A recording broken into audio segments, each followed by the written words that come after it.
শুধুমাত্র মোটিভেশন দিয়ে জীবনের কোনো কাজেই সফল হওয়া যায় না।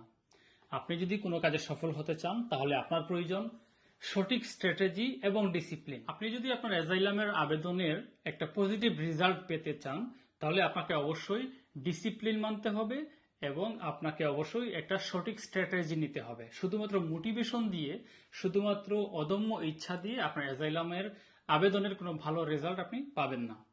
আমরা অনেককেই দেখি যারা অনেক মোটিভেটেড, অনেক আম, মনে হয় যে সামনে এসে কথা বললে মনে হয় যে উনি সবকিছু করতে প্রস্তুত উনার অ্যাজাইলামের একটা পজিটিভ রেজাল্ট পাওয়ার জন্য। উনি অ্যাজাইলামের একটা পজিটিভ রেজাল্ট চান, কিন্তু যখন তার ফাইল ঘাটা হয় এবং তাকে তার যে প্রস্তুতি সেই বিষয়ে যখন খোঁজ নেওয়া হয় তখন আসলে দেখা যায় যে স্ট্র্যাটেজিগত অনেক ভুল তার অ্যাজাইলামের আবেদনে থাকে। এবং এই যে ফাইল গুছানোর যে ব্যাপারটা, ডিসিপ্লিন যেটা এখানে যে কথাটা আসলো, ফাইল গোছানোর ব্যাপার এবং হচ্ছে আপনার স্টোরি মেকিং, যেখানে আপনি একজন রিয়েল ভিকটিম এই জিনিসটাকে ফুটিয়ে তোলার ক্ষেত্রে যে আমাদের অনেকেরই হচ্ছে সমস্যা হয়, যেই কারণে আসলে অ্যাজাইলামের আবেদনগুলো থেকে আমরা পজিটিভ রেজাল্ট পাই না।